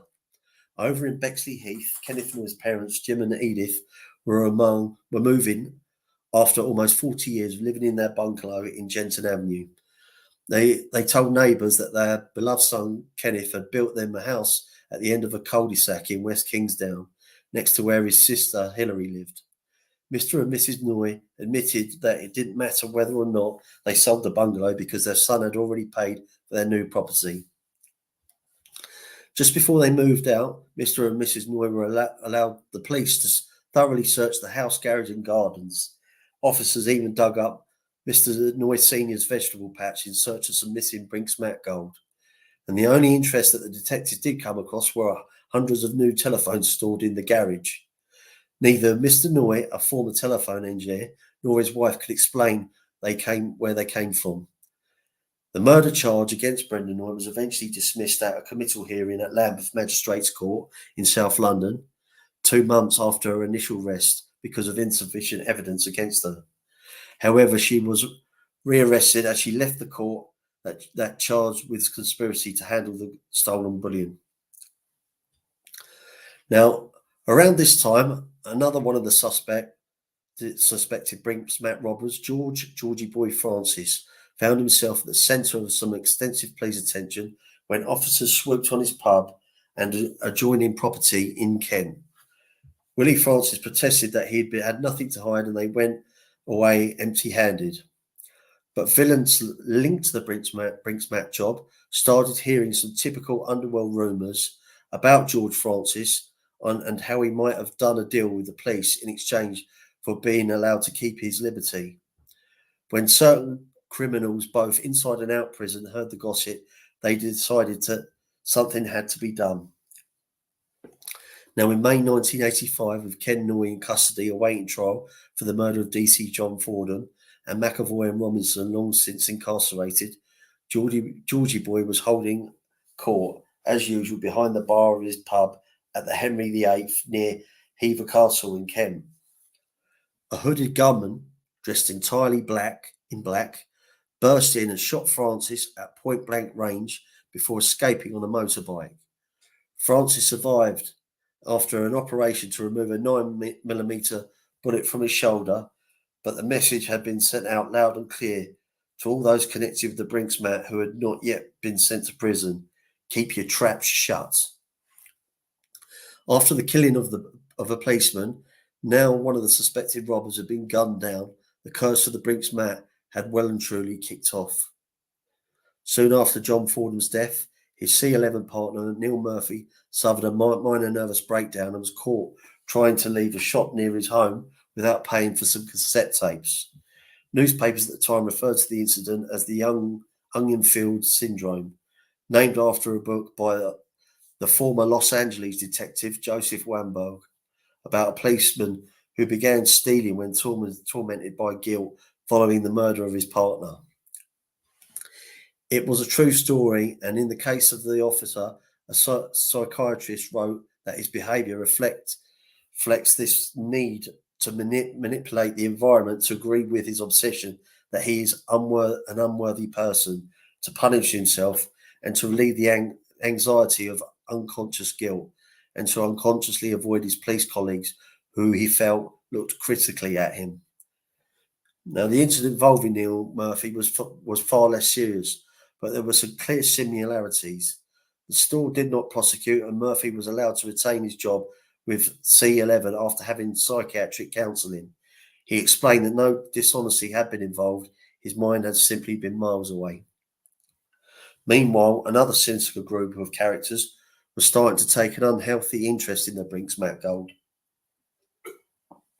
They had played no part in the planning, the robbery itself, or even in the initial aftermath, but now they were circling like hungry wolves around a lump of dead meat, each wanting a chunk of the crime of the century. The police were desperately trying to avoid any more bloodshed, but there was an overriding feeling that Fordham's death and the shooting were just at the tip of the iceberg. Detectives attempted to keep tabs on what was happening, but all that did was encourage some rogue officers to nurture their favourite villains. What John Simmons, a corrupt London cop, said in a taped conversation with a London gangster a few years earlier summed it up perfectly. Always let me know straight away if you need anything, because I know people everywhere. I'm in a little firm in a firm. If you're nicked anywhere in London, I can get on the blower to someone in my firm and we'll know someone somewhere who will get something done. Now, the discovery of the gold at Noyes House had enabled the Metropolitan Police to formally take over D.C. Fordham murder investigation from Kent, because it clearly linked the case to the missing Brinks-Mat gold bullion robbery. Now, the decision was reached after a top-level security meeting at Scotland Yard between Brian Worth, the Yard's Deputy Assistant Commissioner in charge of the serious crime operations, Anthony Coe, Kent Police Assistant Chief Constable in charge of the operations, and Detective Chief Superintendent Duncan Gibbs, head of Kent CID. Now, the operation was placed in the hands of Commander Philip Corbett from C11. Running such an operation was usually outside the department's remit, but the fact that it was still one of their officers who'd been killed superseded normal procedures. Corbett had also received the relevant training in running an inter-force inquiry, and after all, the investigation came into Noy had been initiated largely by intelligence provided by C11. It made little odds, however, as C11 allowed the on-the-ground investigation to continue to be handled by Brian Boyce and his officers in C8. As far as the cops were concerned, the Fordham killing galvanised the police efforts to bring up the other Brinks-Mat suspects to justice.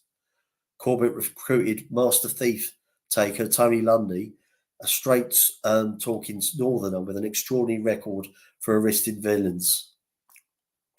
He had crossed many senior officers and was told in no uncertain terms that he had to work on the Brinks-Mat inquiry or take early retirement.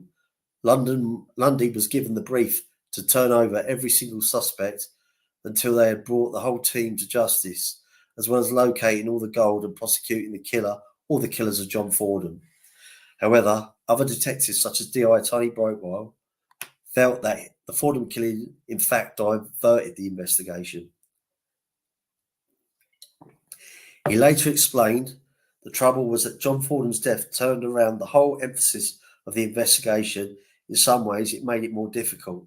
The underworld knew we were going to step up our inquiries.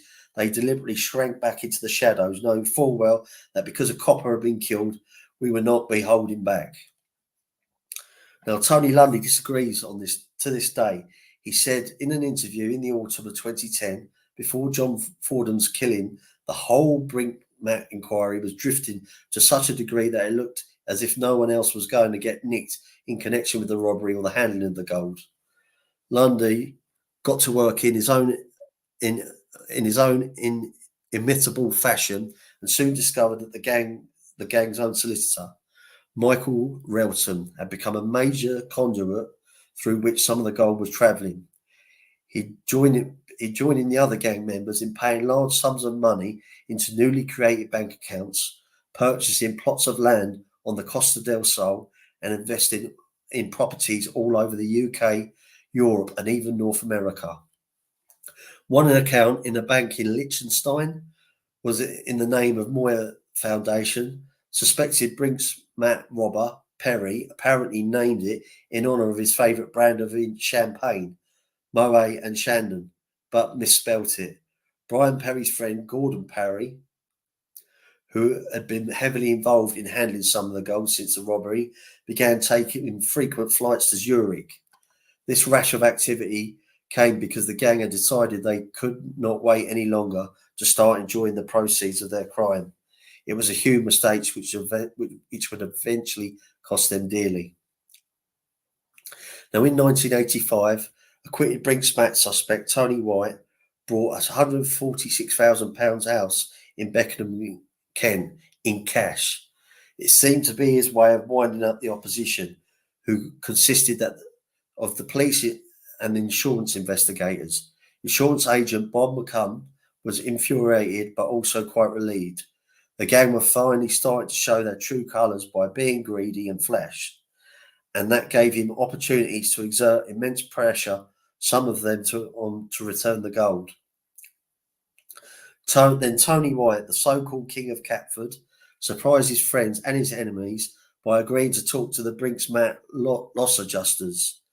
Clearly, White still feared arrest and a subsequent long sentence, so he hoped to reduce it by cooperating, assisting in the recovery of some of the proceeds of the robbery. Tony Lundy and his crack team of detectives followed this up by putting even more pressure on solicitor suspect Michael Relton. As a result, Relton provided the police and law firm Shaw and Croft, who were working on behalf of the insurers, Lloyds, which detailed information about bank accounts and poverty, and even produced letters of authority to overseas banks so that the evidence could be collected directly. After receiving a number of death threats, Relton got cold feet, but by then Shaw and Croft already had enough detail and the crucial letters of authority to begin freezing various bank accounts and assets across the UK and abroad. Tenacious insurance investigator Bob McCumb even discovered that a couple of robbers had apparently bought an oil well in Kansas.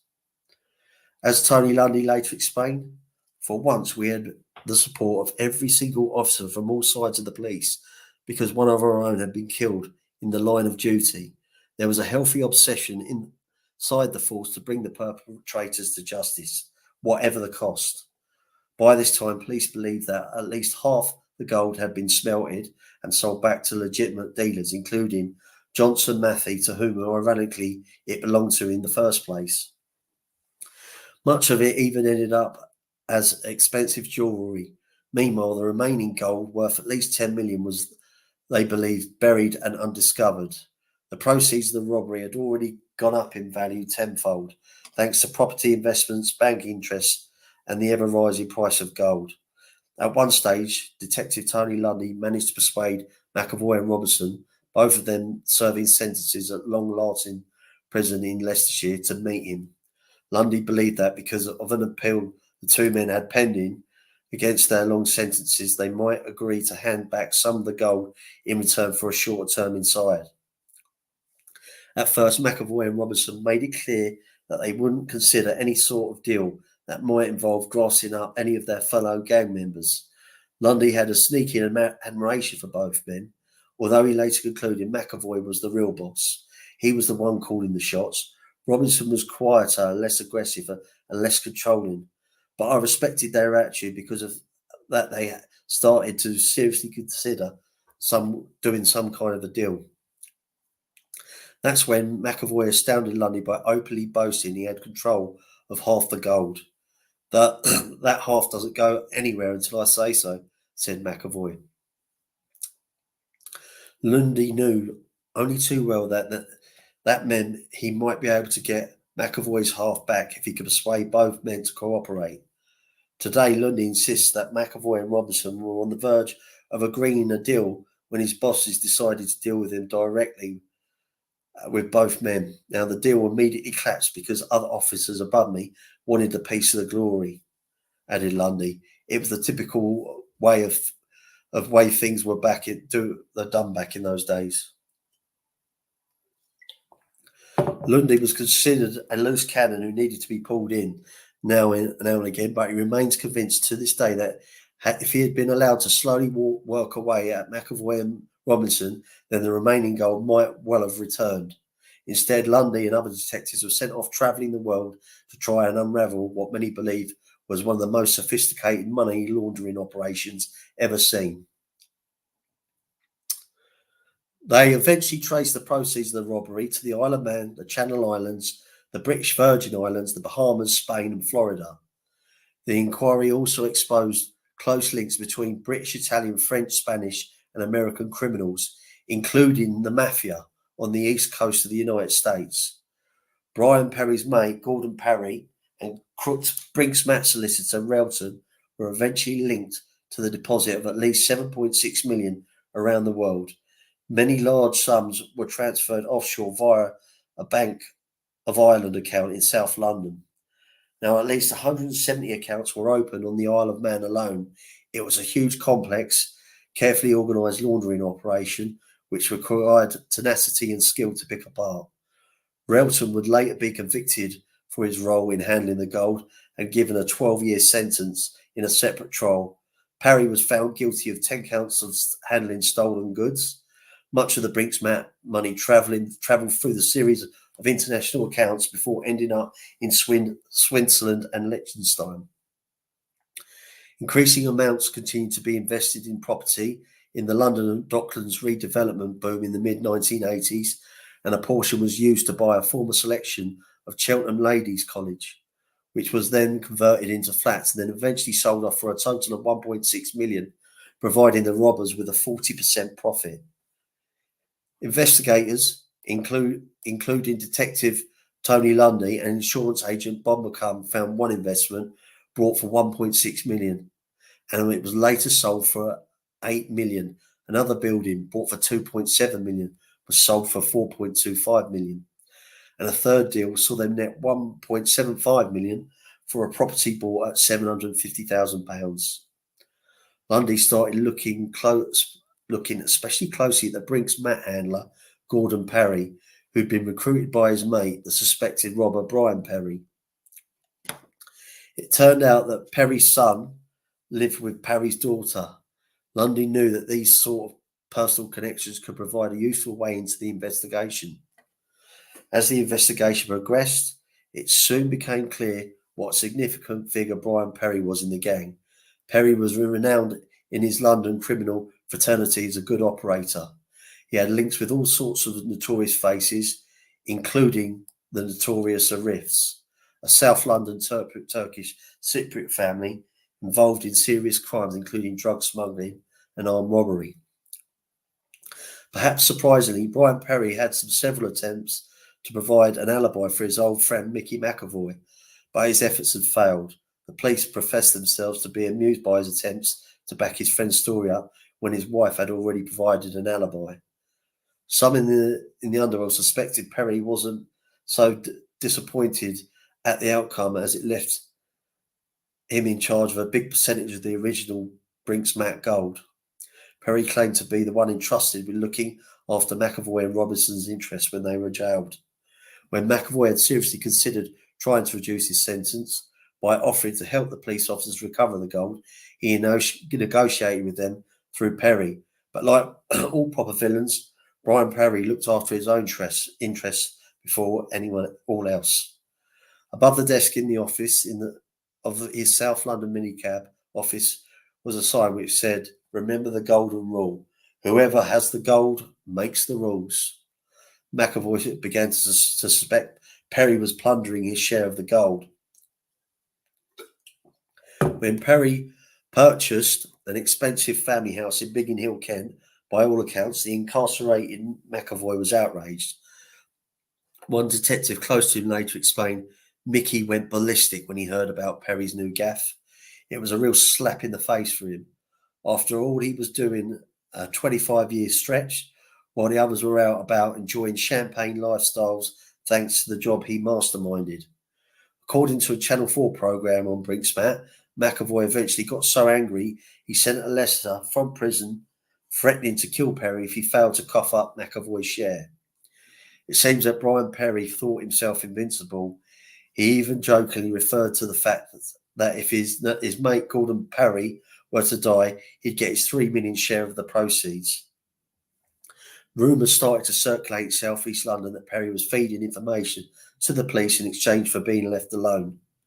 Detectives believed that Gordon Perry was the weak link in the Brinks-Mat chain, so they decided to move in and put him under some pressure. But when police stopped his car in South London, Perry escaped arrest by driving off with detectives clinging to his car until he was thrown off. After this, Perry went on the run, but not before telling a number of associates that he believed he'd been stitched up by his friend Perry. Perry had it out on what he thought he'd be to safer havens on the Costa del Sol. But the extradition rules between the two countries were about to change, which would mean his days were numbered, and he was eventually arrested and placed in Malaga police station to await a flight back to the UK. Back in England, yet more Brinks-Mat fueled rumours started sweeping South East London. This time it was said that Perry had grassed up Perry to 2 London detectives who'd flown over to interview him before he returned to the UK. In fact, the opposite was more likely to be true. Brian Perry was going out of his way to smear his one-time best friend, Parry. One detective later explained that Parry had not grasped anyone up at all. In fact, he was incredibly careful about not naming anyone else he was involved with. But Brian Perry was determined to make an example of Parry. So he commissioned a hit squad to fly to Spain to kill Parry while he awaited extradition from the Costa crime. Word of the plan reached detectives before the killers even arrived on Spanish soil, and Scotland Yard persuaded the Spanish police to move on Parry to a secret location. He was saved from almost certain death, and the threat eventually subsidised. Another recipient of the police attention was suspected Brinks-Mat robber John Littlelegs Lloyd's partner, Jean Savage, who was arrested after it was discovered she deposited $2.5 million at the Bank of Ireland in Croydon, where Ken Noy had an account under a false name. Before his arrest for the Fordham killing, Noy and Savage had been making deposits at the bank on alternate days. Now, the money Savage deposited was transferred to Dublin, where it was earning around £45,000 in interest per month. Savage had previously left the money untouched for months, but then panicked when Parry was arrested in Spain and tried to move it. By sticking her head above the parapet, Savage unintentionally let word of her actions filter through South East London's underworld, and eventually the robbery investigation team heard about her plans and moved in. Another notorious character called Patrick Clark was soon linked to the robbery through his friendship with Jean Savage. Some of the officers even suspected Clark might have been one of the actual robbers who took part in the Brinks-Mat raid. Clark deposited 3.2 million into an account at the Bank of Ireland's Finchley branch and more than £1 million at the branch in Ilford, Essex. Clark later went to America to meet up with Little Legs Lloyd, but was arrested on return. Hello there, Dave T. Good to see you. Excellent. Hello, Paul. Good to see you. Okay. Now, further afield, more and more of the Brinks-Mat money was being poured into property developments on the Costa del Sol, where at least 3 of the robbery team also purchased homes and put cash into constructing apartment blocks. Some experts in the part of Spain believed that crimes helped create so much of the property boom in the late 1980s and 90s that swept through southern Spain's coastal areas, and Brinks-Mat money would have been central to this. The influence of the crime of the century seems to know no boundaries. Now, the failure to prosecute certain suspects, clearly linked to the Brinks-Mat case, seemed to embolden the remaining gang members to go on bigger and more sophisticated business deals. They had long since linked up with crooked lawyers and property developers, as well as working in alliance with gun runners and drug traffickers in Spain and the US. Investments in ventures such as the London Dockland developments in the mid-1980s continued to yield extraordinary dividends. Now, the Brinks-Mat Company, meanwhile, no longer existed as a single entity, and its Heathrow vault was decommissioned. Guard Scouse moved on too. His appetite for the kind of work had unsurprisingly diminished after his experiences during the robbery. Ken Noy and Brian Reeder's trial for the murder of DC John Fordham took place at the Old Bailey in November 1985. At the request of the defence, proceedings relating to the handling of the gold and the VAT fraud were deferred to a later date. The drama was played out in front of the jury of 7 men and 5 women, packed press benches and public gallery filled with well-known faces of the criminal underworld.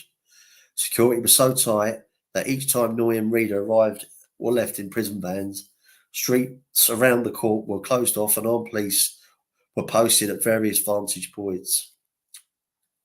Surprisingly, for a major Old Bailey murder trial, there were no challenges when the jury was selected.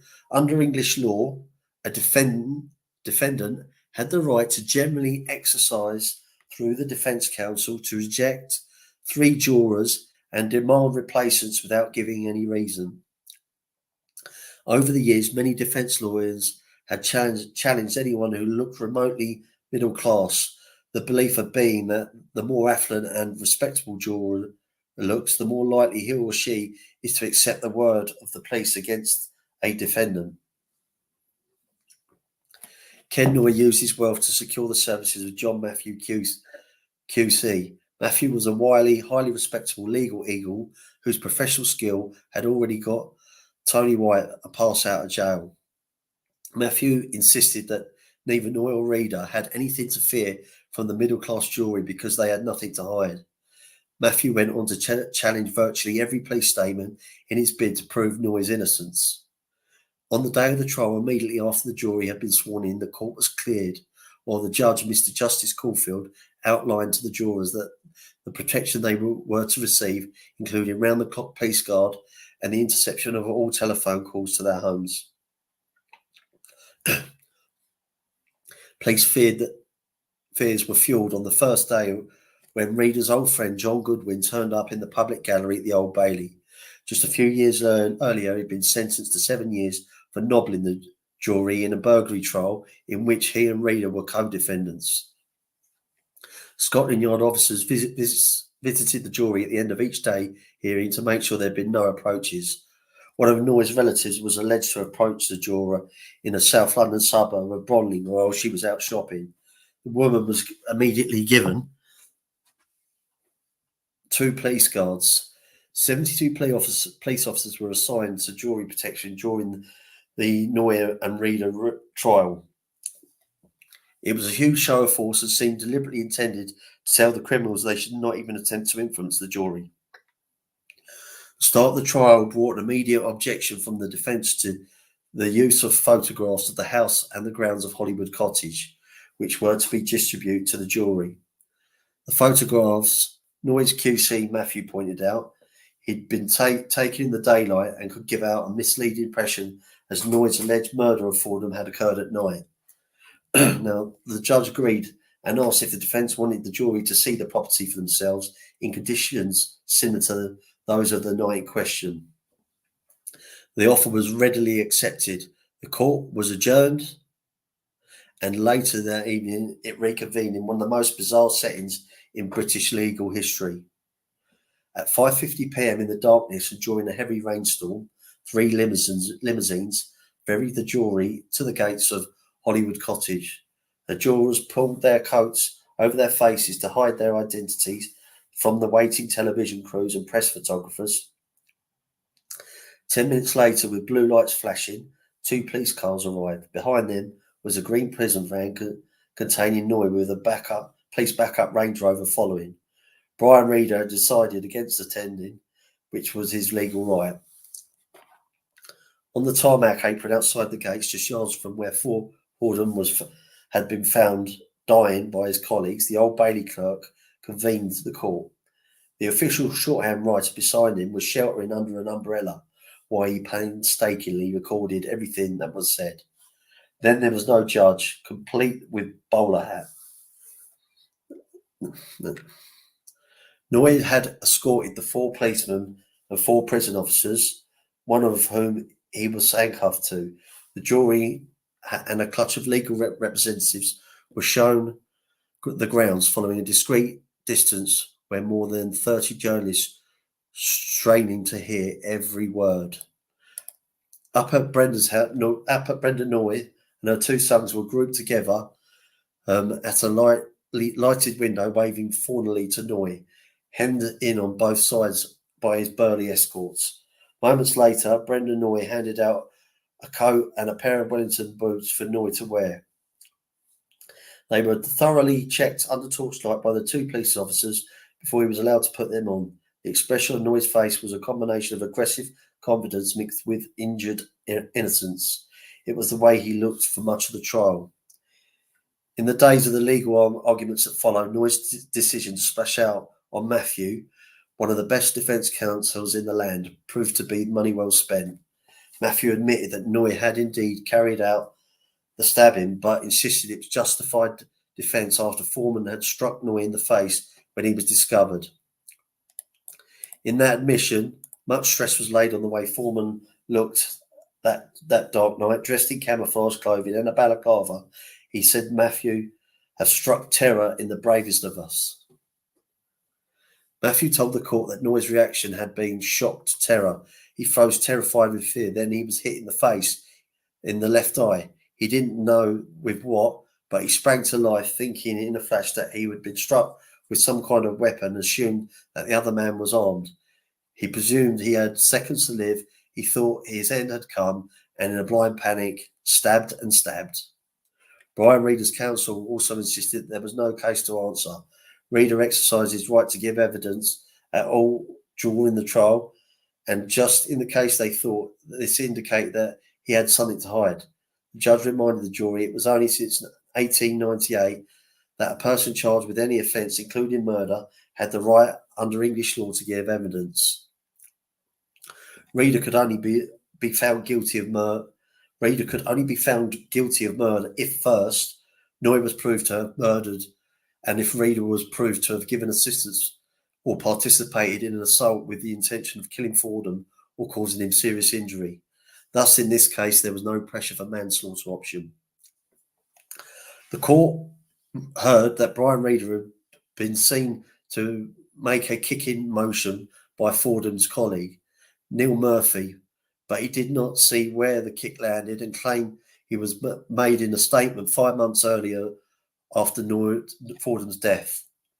Noy's counsel was remarkably open about the criminal activities in which Noy and Reader had been engaged on the night of Fordham's killing. They were illegally dealing gold, he admitted, but they claimed it was gold that had nothing to do with the Brinks-Mat case.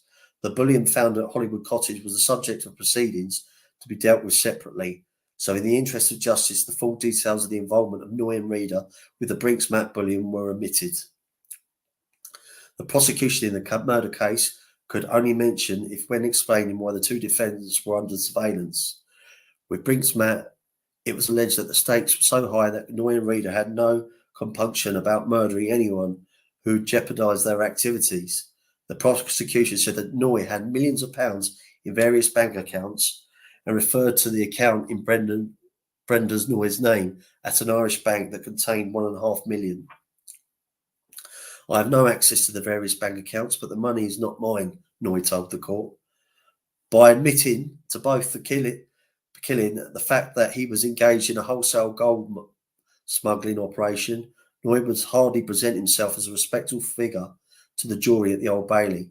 But after those revelations, virtually every part of the police evidence, including the interviews with the two defendants and Brenda Noy, would be vigorously challenged as Noy's QC took the initiative. Now, 5 months after the initial arrest and the following 12 hours and 37 minutes, the jury deliberation, not guilty verdicts were returned against both Noy and Reader. The jury accepted that the killing had been in self-defence. Kenneth Noy smiled, looked at his wife, then turned to the jury and said, "Thank you very much. God bless. Thank you for proving in my innocence, because that is what I am, not guilty." Besides him, Reader turned to the jury, "Thank you for proving my innocence." The impression was slightly spoiled a few months later when Noy turned back to the court, by then packed with flying squad officers, and sneered and mouthed obscenities. The judge refused Noy's application that his defence costs should be paid out of public funds. Reader was on legal aid, but to Noy it was still money well spent. Anne Fordham, the 38-year-old widow of the dead policeman, left the court, where she sat every day listening to the evidence in tears. A reporter asked Mrs. Fordham about sympathy extended by Brenda Noy. "Not accepted," she whispered. Many of the trials connected to the Brinks-Mat robbery seemed to end in surprise acquittals. As a result, there have always been whispers in the underworld about how wisely the money had been invested. However, there's no evidence to suggest that anything other than the true course of justice was followed during these trials. And I'm going to leave it there, right? And I just want to go through now and just say thank you to everyone that's joined me. It was a bit of a long one, but I wanted to get through quite a bit today. So, yeah, it's good to see you all. Thank you for coming, Deborah. Is there anyone in the chat? I always like to ask, has anyone got any questions? Any questions? I know there's quite a bit of information. I appreciate that. But yeah, I want to use this chance to reflect. I could drop the link if anyone wants to come up and have a chat. Thank you, Paul. I'm happy for someone to come up and have a chat if they want, if anyone's around.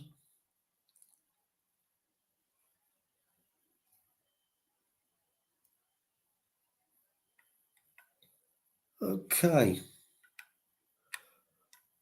So if no one's about, and if there's no questions, then I'm going to say thank you all for those of you that are in the chat, those of you that came by and left. As I say, this is the content. This is more. So if you can't, yeah, exactly, Deborah. These sort of things, you just have to just listen to the bits, go back and replay them. It's quite a lot to go through in one sitting. As I say, because it's content, and a lot of it, as I say, is coming out of a book as well. So, but I will do. I'm going to get there, and then when I get to the last bit, I'm hoping should wrap this up into the next two sessions at least, and then it will become more interactive. So hopefully you would have gone through some of the previous lives that I've done on this already, and I just think it'd be a good chance just to see what you've learned. I'm hoping that I've given some of you an insight, because obviously a lot of you are over from the States, and I've been in your chats, and I've listened to a lot of the history around the LCN. So maybe it's a bit of a chance for you to get a bit of an understanding what went on in Britain when a lot of your so I wouldn't say heroes, but people that you sort of recognise, John Gotti and all them were at the helm. So that's good. So in that case, I'm going to say love you all and leave you. Thank you. I really appreciate your help coming in and support. God bless.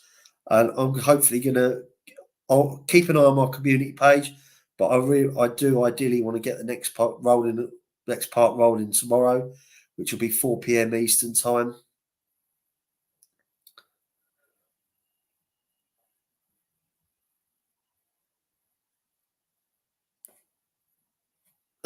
Sorry, James, but not to do past 4 weeks. My chat box it doesn't appear. This is what happened to anyone else. No, that's all right. I just wanted to try and get. I'm sorry, James, but not to do with the show. Past 4 to 5 weeks. Okay. Okay, no worries, Deborah. Thank you. Yeah, say Paul. No dramas, man. I'm gonna get this on. I'll get the next part out tomorrow, which will be 4 p.m. Eastern time, 9 p.m. our time, Paul. And then we can obviously take this further and get this wrapped up. And then I'll do something a bit different once I've put this one to bed.